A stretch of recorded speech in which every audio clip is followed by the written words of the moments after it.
अस्सलाम वालेकुम जी। Second year वालों, क्या हाल चाल? आप ठीक ठाक हैं? तो लास्ट टाइम क्या किया था हम लोगों ने? Past indefinite.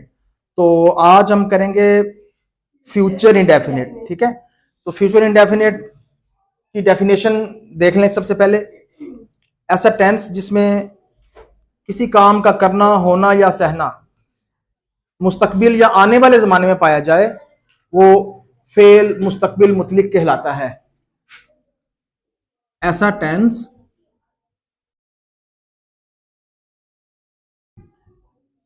जिसमें किसी काम का करना, होना या सहना मुस्तकबिल या आने वाले जमाने में पाया जाए,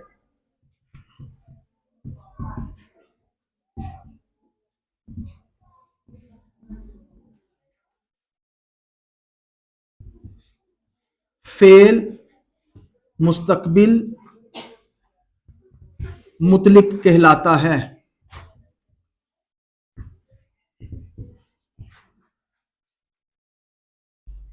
इसकी आइडेंटिफिकेशन या पहचान जो है वो आपको पता होना बहुत जरूरी है।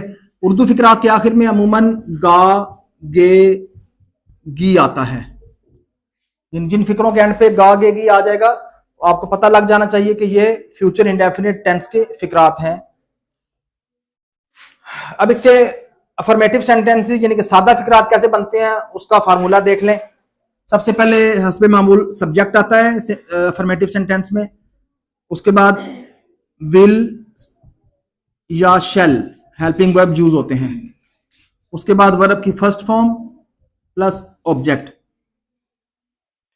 इस तरह नेगेटिव फिक्रा बनाने के लिए सब्जेक्ट प्लस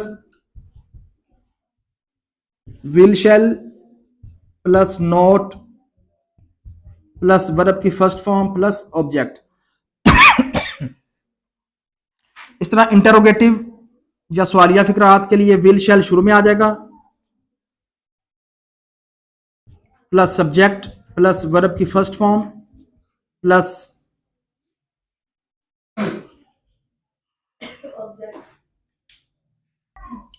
इंटरोगेटिव के लिए विल शेल शुरू में आ जाएगा, सब्जेक्ट वर्ब की फर्स्ट फॉर्म प्लस ऑब्जेक्ट और प्लस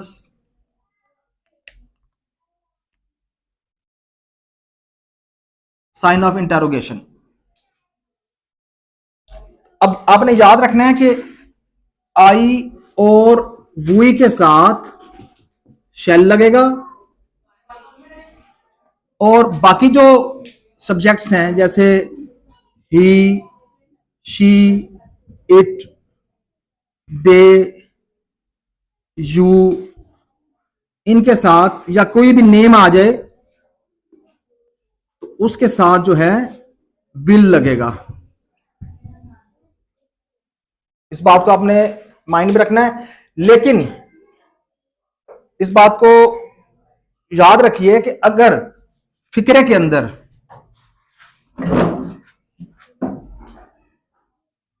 वादा, धमकी, पुख्ता इरादा या बात पर जोर देना मकसूद हो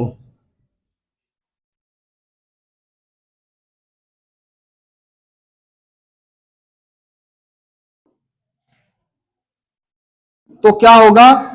तो फिर आई वी के साथ विल लगेगा और बाकी जो सब्जेक्ट्स हैं ही, शी, इट, दे, यू वगैरह या कोई नेम, उसके साथ शेल लग जाएगा। तो ये रिवर्स हो जाएगा। ठीक है, इस सूरत में आई वी के साथ विल और ही, शी, इट वगैरह, यू, दे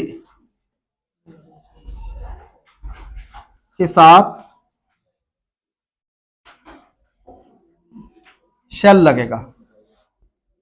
तो ये चीज आपने माइंड में रखनी है कि एक फिक्रा अगर नॉर्मल होगा तो उसके लिए आई वी के साथ शेल और बाकी सब्जेक्ट्स के साथ जिसमें ही, शी, इट, दे, यू या कोई नेम आ जाए विल लगेगा।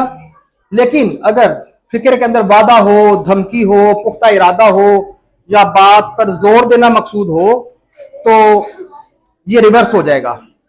तो इस चीज को आपने माइंड में रखना है। अभी कुछ एग्जांपल्स देख लेते हैं।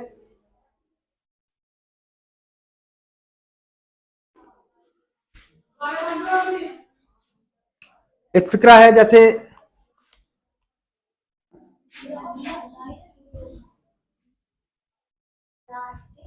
वो चंद रोज यहां क्याम करेंगे।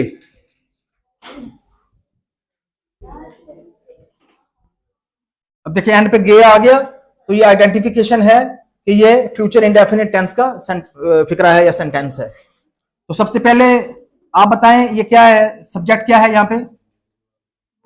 वो, ये ही शी इट आएगा या दे आएगा? यहां पे दे, क्योंकि प्लूरल में है, ज्यादा है तो दे आएगा।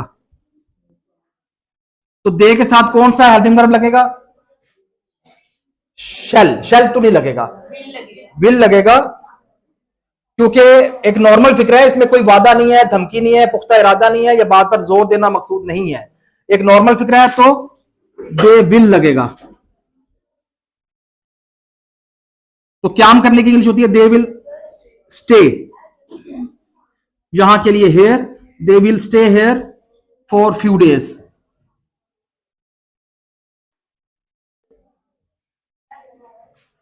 समझ आ गया आपको?